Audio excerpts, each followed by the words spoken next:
और अब सेना की तरफ से आधिकारिक बयान, जहां पर 26 शहरों पर हमले नाकाम किए गए हैं। इनमें से जम्मू कश्मीर से लेकर गुजरात के भुज तक 26 शहर, 26 इलाके, 26 ऐसी जगह हैं जहां पर अलग अलग जगह पर हमले की कोशिश की है पाकिस्तान ने और पूरी तरह से नेस्तनाबूद किया है भारत ने। भारत की सेना ने एक बार फिर सफलता का बिगुल बजाया है, जहां पर 26 लोकेशंस पर, जो कि बारामुल्ला से लेकर भुज तक यानी कि दक्षिण में गुजरात तक लगातार 26 ऐसी लोकेशंस दी गई हैं, जिसमें बारामुल्ला, श्रीनगर, अवंतीपुरा, नगरोटा, जम्मू, फिरोजपुर, पठानकोट, फाजिल्का, लालगढ़, जट्टा, जैसलमेर, बाड़मेर, भुज, खोरबैत, लक्कीनाला, ये सारे वो इलाके हैं जहां पर भारत की सेना ने एक के बाद एक ड्रोन हमलों को नाकाम किया। हमारे साथ हमारे सहयोगी राजीव जुड़ गए। राजीव, क्या कहेंगे इस पर? एक बार फिर सफलता का परचम और पाकिस्तान की नाकामियां।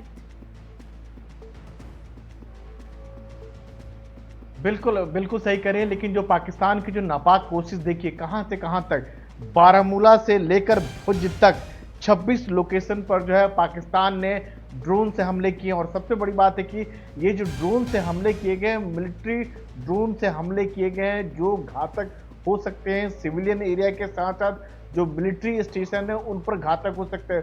तो पाकिस्तान की जो नापाक मंशा है वो किस तरह जाहिर हो रही है। मतलब कल जो पाकिस्तान ने जो ड्रोन से हमले किए थे उससे कहीं ज़्यादा घातक है ये और कहीं ज़्यादा नुकसानदेह। अगर कई जगहों की बात किए तो बारामूला, श्रीनगर, अवंतीपुरा, नगरोटा, जम्मू, फिरोजपुर, पठानकोट, फजाल्का, उसके बाद जैसलमेर, बाड़मेर, भुज, लखीमारा, ये सारे जो हैं मिलिट्री ठिकाने हैं जहां पर कहीं एयरपोर्ट है तो कहीं मिलिट्री बेस है।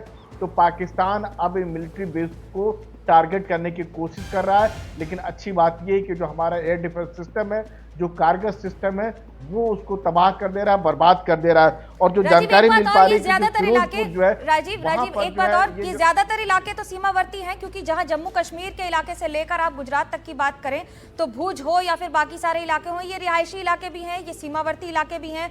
तो ये तो बात पक्की है ना कि एक बार फिर से सिविलियंस को ही टारगेट बनाने की कोशिश की गई थी, सिर्फ बड़े इंस्टॉलेशन नहीं। बिल्कुल, सेना के ठिकाने के साथ साथ सिविलियन पॉपुलेशन को टारगेट करने की कोशिश की जा रही है। और एक जो सबसे दुर्भाग्यपूर्ण खबर आ रही है, फिरोजपुर से खबर आ रही है कि जो पाकिस्तान ने जो मिलिट्री ड्रोन जो है जो फायर किए और जो ड्रोन की वजह से जो है एक परिवार को निशाना बनाया गया और जो घायल हो गए, घायलों को अस्पताल में जो एडमिट कराया गया है। तो पाकिस्तान की मंशा देखिए, वो सैन्य ठिकानों पर तो टारगेट कर रहे हैं, हिट कर रहे हैं, लेकिन साथ साथ जो सिविलियन पॉपुलेशन जो रहता है उसको भी हिट करने की कोशिश कर रहे हैं। भारतीय सेना का ये कहना है कि हम पूरी तरह से तैयार हैं, हालात पर नजर बनाए हुए हैं और पाकिस्तान की जो हर इस तरह की जो कोशिश है हम उसको विफल करने के लिए पूरी तरह से प्रतिबद्ध है, उनको जवाब दे रहे हैं। लेकिन आपको यहाँ पर यह भी सोचना होगा कि इससे पाकिस्तान की जो मानसिकता है वो नजर आता है कि पाकिस्तान तनाव को और ज्यादा बढ़ाने की कोशिश कर रहा है। भारत लगातार कोशिश कर रहा है कि तनाव न बढ़े, जो है जो प्रतिबद्धता दिखाए, लेकिन पाकिस्तान बार बार उकसावे की कोशिश कर रहा है। यही नहीं, पाकिस्तान को ड्रोन से हमला नहीं कर रहा है बल्कि लाइन ऑफ कंट्रोल पर भी स्थिति को और ज्यादा बिगाड़ रहा है। छोटे हथियारों से लेकर मोर्टार और आर्टिलरी फायर कर रहा है। भारतीय सेना उसको करार जवाब दे रही है, मुंहतोड़ जवाब दे रही है। लेकिन इससे पाकिस्तान की जो नीयत जो है वो समझी जा सकती है।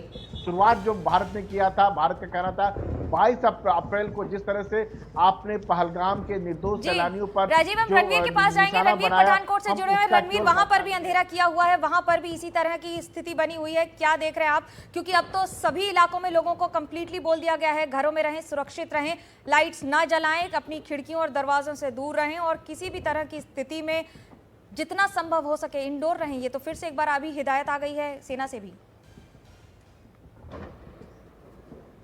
देखिए 8 बजे के आसपास पठानकोट में ब्लैकआउट हुआ और उसके थोड़ी देर बाद कुछ ड्रोन्स के अटैक हुए। हम यहाँ होटल में हैं और होटल से जब 8 बजे के बाद जैसे खबर आई हम बाहर निकले तो हम यहाँ से करीब 15 किलोमीटर दूर गए, कुछ गांव वालों से मिले। बाहर के ज़रा तस्वीरें दिखाते हैं, ये लाइट बंद कर देते हैं क्योंकि पुलिस ने और यहाँ के स्थानीय प्रशासन ने कहा है कि लाइट बाहर ना जाए, तो ये पर्दे हटाते हैं फिलहाल लाइट बंद करके और आपको बाहर की कुछ तस्वीरें दिखाते हैं कि आप यहाँ देखिए कि कुछ भी बाहर दिखाई नहीं दे रहा है, बिल्कुल गुप्त अंधेरा है। और ये पठान पठानकोट, पूरे पठानकोट की ये स्थिति है, क्योंकि हम यहाँ आसपास सभी गाड़ी से घूम के आए, लाइट बंद करके, गाड़ी की लाइट बंद करके धीरे धीरे कुछ लोगों से मिले, तो कई सारे ड्रोन्स से हमले हुए। लेकिन सौभाग्य की बात यह है कि जितने भी ड्रोन्स पाकिस्तान के तरफ से आए उनको तुरंत न्यूट्रलाइज किया गया। आवाज़ें आई, हमने कुछ दृश्य देखे, हालांकि कैमरे में वो नहीं उकेर पाए, लेकिन इस वक्त ये जो बाहर का आप अंधेरा देख रहे हैं, ये अंधेरा ही यहाँ की सच्चाई है। और पूरी तरीके से पुलिस के लोग सड़कों पर मौजूद हैं और सड़कों पर खड़े होकर जो भी गाड़ियाँ जा रही हैं उन गाड़ी चलाने वालों से लाइट बंद करने की अपील कर रहे हैं। अभी हम जिस गांव में पहुंचे थे, एक गांव था, गाड़ी लगा के हम इंतज़ार कर रहे थे कि आखिर गांव में के ऊपर से आवाज़ आ रही थी। तो जैसे हम वहाँ खड़े हुए 5 मिनट बाद एक सरपंच जी आते हैं, हमसे हमारा नाम पूछते हैं, हमारी गाड़ी की तस्वीर लेते हैं, हमारी आई कार्ड मांगते हैं और कुछ बड़े अधिकारियों से फ़ोन पर बात करा के ये सुनिश्चित करते हैं कि कहीं कोई ऐसा संदिग्ध व्यक्ति तो नहीं है।